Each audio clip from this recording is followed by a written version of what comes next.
Hello प्यारे बच्चों, आज हम क्लास 4 की जो हमारी हिंदी की पाठ्य पुस्तक है वीणा, उसका जो पाठ 3 है, कौन सा है पाठ 3? नीम। उसकी जो ये कविता है जिसको हमने पढ़ लिया था, उसका अर्थ समझ लिया था। तो कविता में नीम की उपयोगिता के बारे में बताया गया है। तो आज हम उसके बुक के जो हमारे पुस्तक है उसके क्या देख लेते हैं, प्रश्न उत्तर देखते हैं, उसको समझते हैं। पहला है आपका बातचीत के लिए। प्रश्न 1, नीम के बारे में आप क्या क्या जानते हैं? नीम के बारे में आपको क्या क्या पता है? नीम एक औषधीय वृक्ष है। औषधीय मतलब जिससे कि हमें औषधि मिलती है, एक ऐसा पेड़ है। इसकी पत्तियां, छाल, फल और बीज दवा बनाने में काम आते हैं। यह वायु को शुद्ध करता है और अच्छी छाया देता है। तो ये सब चीजें हमें नीम के बारे में पता है।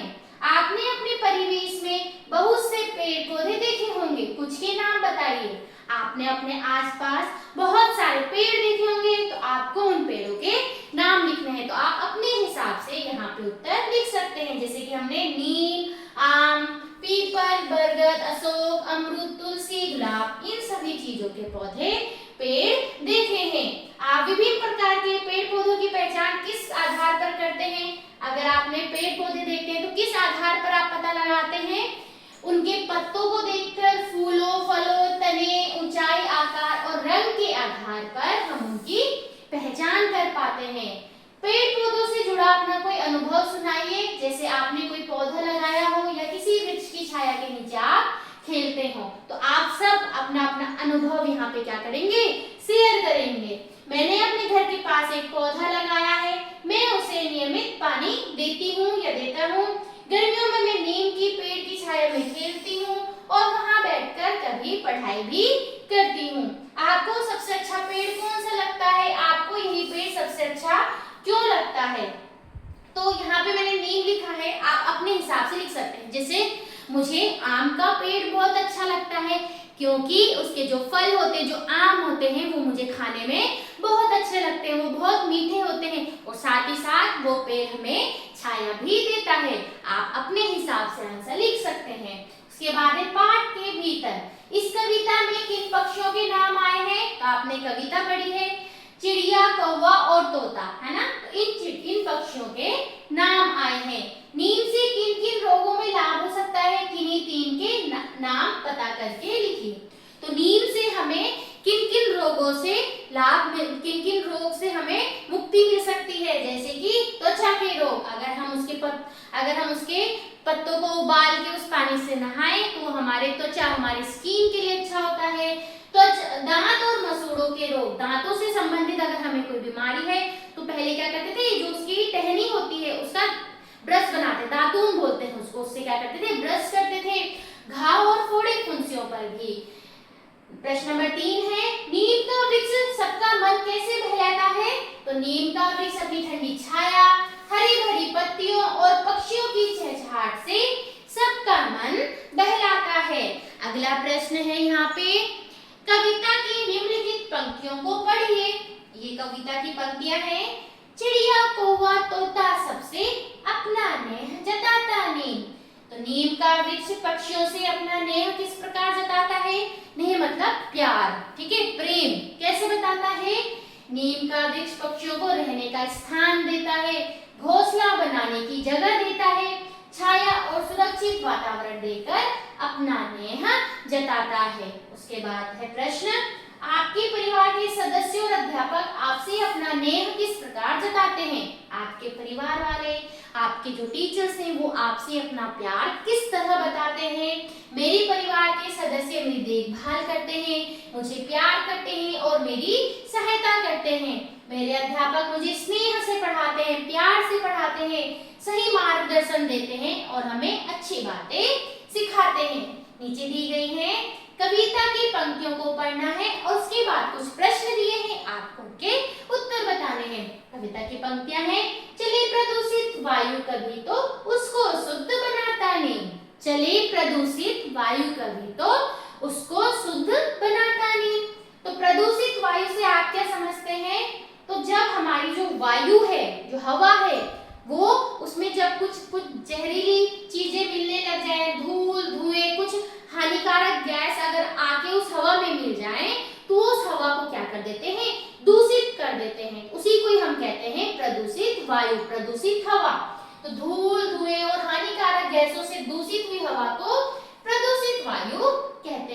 अगला प्रश्न है, वृक्ष प्रदूषित वायु को कैसे शुद्ध करते हैं? तो जो वृक्ष हैं वो क्या करते हैं? प्रदूषित वायु को दूर करते हैं। किस प्रकार? वृक्ष हानिकारक गैसों को ग्रहण करके, जो हानिकारक गैस होते हैं उनको वो खुद ग्रहण कर लेते हैं, खुद ले लेते हैं और ऑक्सीजन छोड़कर प्रदूषित वायु को शुद्ध बनाते हैं। हमारे हवा में जितने ज्यादा ऑक्सीजन है उससे तो हमें लाभ मिलता है, तो वो क्या करते हैं, जो जहरीली गैसें हैं उनको खुद लेते हैं और जो शुद्ध ऑक्सीजन है उसको हमको देते हैं। इस तरीके से हमारे वायु को वो शुद्ध बनाते हैं। नीचे लिखे भाव कविता की किन पंक्तियों में आए हैं? यहाँ पे आपको भाव बताया गया है, आपको बताना है कि कौन सी पंक्ति का ये भाव है। नीम का वृक्ष डॉक्टर नहीं है, फिर भी बहुत सारे रोगों को भगाता है। तो कौन सी पंक्तियों का है? नहीं डॉक्टर फिर भी देखो कितने रोग भगाता नीम। इन पंक्तियों से हमें इसका अर्थ मिला है। दूसरा है, नीम का वृक्ष दिन भर प्रसन्न रहता है। तो किन पंक्तियों से मिला है? दिन भर हंसता गाता नीम। इन पंक्ति से हमें पता चलता है। आगे है भाषा की बात। आगे क्या है? भाषा की बात। नीचे लिखे वाक्यों पर ध्यान दीजिए। नीचे आपको यहाँ पे कुछ वाक्य दिए गए हैं, जैसे लड़की पुस्तक पढ़ती है, लड़का पुस्तक पढ़ता है। तो यहाँ पे लड़की के लिए पढ़ती ती लगा है ना, और यहाँ पे लड़का पुस्तक पढ़ता ता लगा है ना। वैसे ही और भी आपको यहाँ पे कुछ दिए गए हैं उदाहरण, जैसे कि इन दोनों वाक्यों में लड़की व लड़कियां संज्ञा शब्द हैं। तो यहाँ पे जो लड़की और लड़का है उन्हें हमने संज्ञा, वो हमारे संज्ञा है। और आपने ध्यान दिया होगा कि लड़की के लिए पढ़ती, लड़की के लिए क्या लिखा हमने? पढ़ती, और लड़के के लिए पढ़ता। क्रिया रूप का प्रयोग किया गया है। क्रिया मतलब कुछ काम, क्या काम कर रहे हैं वो? पढ़ने का। तो लड़की के लिए तो हमने कह दिया पढ़ती है, और लड़के के लिए कहा पढ़ता है। यह अंतर लिंग के कारण आया है। ये किसके कारण आया है? लिंग के कारण। तो लिंग संज्ञा शब्दों के बारे में बताता है कि यह संज्ञा शब्द स्त्रीवाचक है या पुरुषवाचक। तो लिंग क्या है? लिंग क्या करता है? जो हमारे संज्ञा शब्द हैं उनके बारे में बताता है कि ये स्त्रीवाचक है या पुरुषवाचक है। तो कितने लिंग हुए हमारे? दो लिंग, स्त्रीवाचक और पुरुषवाचक। ठीक है, जैसे कि हम बोलते हैं ना कि मम्मी खाना बनाती है, ठीक है, पापा ड्यूटी जाते हैं। तो ये सब क्या है? हम इस तरीके से लिखते हैं। मेरा दोस्त खाना खाता है, तो हम क्या कर रहे हैं? जहाँ पे जो आपकी जैसे लड़की, तो वहां पे तो हमने ती शब्द हम ऐड कर रहे हैं, ती, और दूसरी जगह हम ता कर रहे हैं, है ना। जैसे कि माताजी समाचार पढ़ती है, पिताजी भाजी काटते हैं, मनीषा पतंग उड़ाती है, अरविंद झूला झूलता है, टमाटर खट्टा है, इमली खट्टी है। टमाटर के लिए तो हमने कह दिया खट्टा है, इमली के लिए कहा खट्टी है ना। तो इससे क्या पता चल रहा है? ये पुरुषवाचक है। इससे ये पता चल रहा है ये पुरुषवाचक के श्रेणी में आता है, और ये वाला स्त्रीवाचक की श्रेणी में आ रहा है। तो हमने यहाँ पे देखो जो खाने की चीजें है उसमें भी पुरुषवाचक और स्त्रीवाचक हमने देखा। अब इस कविता में आए उन शब्दों को लिखिए जिनसे पता चलता है कि नीम पुल्लिंग है। तो यहाँ पे क्या है? सबसे नेह जताता नीम। ऐसे तो नहीं कहा ना पोयम में कि सबसे नेह जताती नीम। तो क्या कहा है? जताता। इससे क्या पता चल रहा है हमें कि जो नीम है वो कैसा है? पुल्लिंग है। कैसा है? पुल्लिंग है। तो लहराता बल खाता नीम। तो लहराता, अगर लड़की होती तो हम बोलते लहराती बल खाती, लेकिन पुल्लिंग है तो लहराता बल खाता, हंसता गाता, नेह जताता, भगाता, बनाता। इन सब से हमें क्या पता चलता है कि वो क्या है? पुल्लिंग है। मीठा, खिलाता, बहलाता, लेता, देता। ठीक है, नीचे रखी टोकरी में बहुत से फल और साग भाजी दिखाए गए हैं। इन्हें स्त्रीलिंग और पुल्लिंग की श्रेणी में रखना है। यहाँ पे आपको दिखाया गया है स्त्रीलिंग और पुल्लिंग की श्रेणी में आपको इसको रखना है। स्त्रीलिंग में हुए लौकी, भिंडी, फूलगोभी, प्याज, टमाटर, अंगूर, और पुल्लिंग में हुए आपके बैंगन, कद्दू, पपीता, अमरूद, नींबू, लहसुन। तो ये सब चीजें आप देखेंगे कि कौन सी चीज आपकी स्त्रीलिंग में है और कौन सी चीजें पुल्लिंग है। ठीक है, नाउ दूसरा प्रश्न है, प्रदूषित शब्द में प्र लगा है। जैसे प्रदूषित है इसके आगे प्र लगा है, ऐसे ही कुछ और शब्द आपने लिखने हैं। तो आप अपने अकॉर्डिंग ये शब्द ढूंढेंगे और लिखेंगे। तो कुछ यहाँ पे दिया है जैसे कि प्रदूषित, प्रकाश, प्रार्थना, प्रयास और प्रश्न। ठीक है, इनके आगे क्या है? प्र है।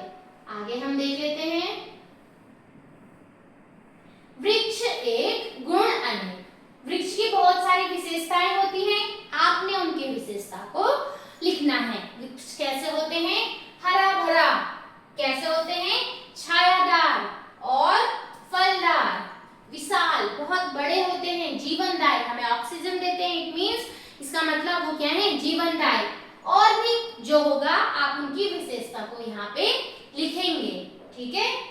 दूसरा है, नीचे कुछ वृक्षों पौधों की पत्तियों के चित्र हैं, उनके नाम आपको उलट पुलट गए हैं, उन्हें पहचान कर मिलान कीजिए और अपनी भाषा में उनका नाम लिखिए।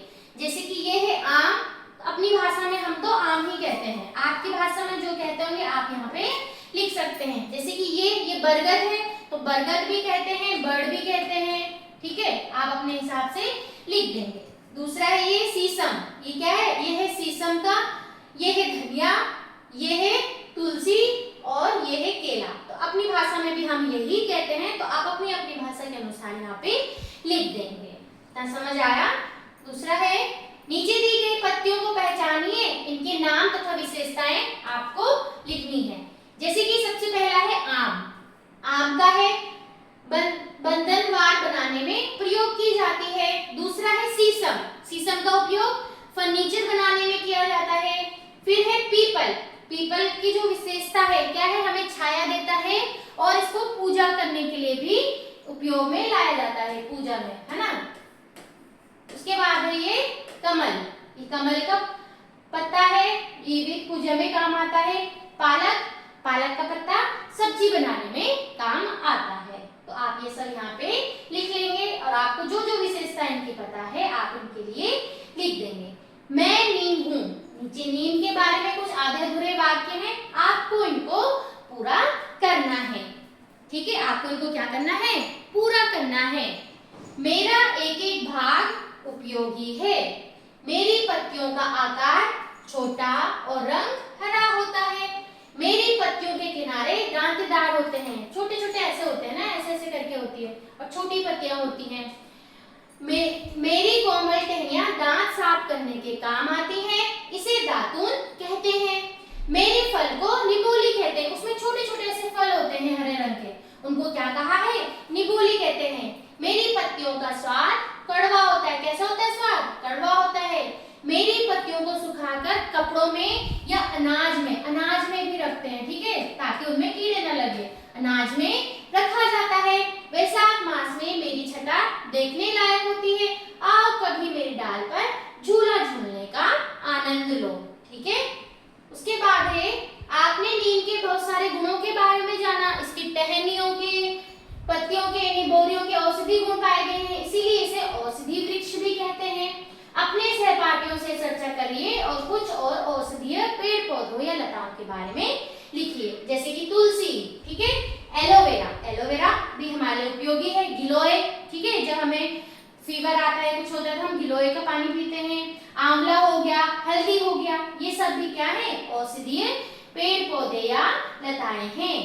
आप नीम की डालियों पर रस्सी डालकर झूला झूलने का आनंद लेना चाहते हैं, आप वहां झूला डालने गए, कल्पना कीजिए कि नीम की डालियां आपसे बातें करने लगी हैं, तो आपको उस बातचीत को क्या करना है, पूरा करना है। पहला है नीम, अरे बहुत दिन बाद आए हो आप, अब आप कह रहे हो नमस्ते नीम जी, मैं आज आपकी डाल पर झूला डालने आई हूँ। तो नीम कहती है बहुत अच्छा, सबसे मजबूत टहनी पर झूला डालना। वो कहती है हाँ धन्यवाद, वो कह रही है हाँ जी मैं सबसे उसमें डालूंगी और आपका धन्यवाद, आपकी ठंडी छाया में अच्छा लगता है। तो नीम कहता है मुझे भी आप सबके साथ अच्छा लगता है। तो आप कहते हैं आप बहुत अच्छे हैं, आप बहुत अच्छे हैं, ठीक है, आप बहुत क्या है, अच्छे हैं, धन्यवाद, ठीक है।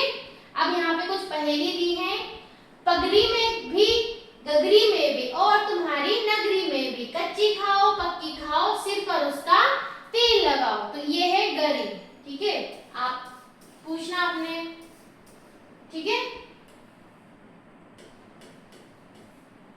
मैं भाग नहीं सकती फिर भी लोग मुझे बांधते हैं, बताओ मैं कौन हूँ, हाथ घड़ी, ठीक है, हाथ की घड़ी होती है ना, बांध के रखते हैं उसको। उसके बाद है वह क्या है जहाँ नदी नहर समुद्र है पर गाड़ियां नहीं, क्या होता है, मैप होता है ना, मानचित्र, ठीक है, मानचित्र। उसके बाद है वो क्या है जिसे देखा जा सकता है पर छुआ नहीं जा सकता, वो कौन सी चीज है जिसे हम देख सकते हैं लेकिन छू नहीं सकते, क्या होती है, छाया, ठीक है। तो ये सब इसके आंसर है। तो ये हमारा जो चैप्टर नंबर 3 है, पार्ट 3, ठीक है, नीम कक्षा 4 का। इसमें मेरा पौधा है, आप इसको पढ़ेंगे, इसके हिसाब से एक पौधा लगाएंगे, ठीक है।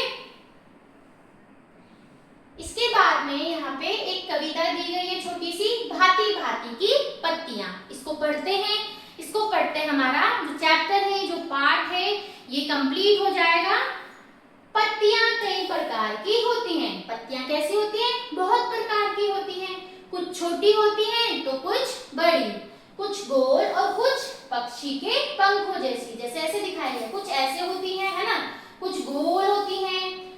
हाथी कान पौधा, जायंट एलिफेंट ईयर कोलोकेसिया अरबी का एक प्रकार है। इसके पत्ते 6 फीट तक लंबे होते हैं, यानी अधिकतर मनुष्यों से भी लंबे हैं, ठीक है, जैसे यहाँ पे ये दिखाया गया है।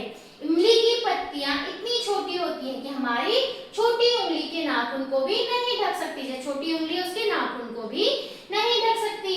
पपीते की पत्तियां तारे के आकार की होती हैं। पपीते की पत्तियां कैसी होती है? जैसे तारा होता है उसके आकार की। पीपल की पत्तियां मनुष्य के हृदय के आकार की होती है, जैसे हम ऐसे बनाते हैं ना हृदय, इस तरीके से होती है, ये पीपल की पत्ती हुई। और नारियल की पत्तियां कागजी पंखे जैसी दिखती हैं। सेमल की पत्तियां हाथ के पंजे की तरह दिखती हैं। कचनार की पत्तियां ऊंट के पैरों की तरह दिखती हैं। नागफनी की पत्तियां नुकीली और कांटेदार होती हैं। इन पौधों को कम पानी की आवश्यकता होती है। जो नागफनी का पौधा है उसको बहुत कम पानी की आवश्यकता होती है। यह है नागफनी का पौधा, ठीक है। केले के पत्ते इतने बड़े होते हैं कि इनका उपयोग थाली की तरह किया जाता है। कई जगहों पर केले के पत्ते के ऊपर ही खाना खाते हैं। अब आप भी अपने आसपास के पेड़ पौधों की पत्तियों को देखिए और उनके आकारों के बारे में जानिए। तो इस तरीके से हमने देखा जो पत्तियां होती हैं वो कई आकार की होती हैं, कुछ तो बहुत बड़ी हैं, कुछ तो बहुत छोटी हैं। तो ये जो पाठ है आपका, जो कविता है नीम, इसको हमने पहले की वीडियो में हमने इस कविता का वाचन किया था, इस कविता का अर्थ समझा था, और इस वीडियो में आज हमने इस कविता के प्रश्न उत्तर देखे पुस्तक के। तो आज के लिए इतना ही। अगर आपको वीडियो पसंद आए please like, share and subscribe, और साथ ही साथ आप पुरानी वीडियोस भी देख सकते हैं क्लास 4 की प्लेलिस्ट में जाके हिंदी की। तब तक के लिए नमस्कार, धन्यवाद।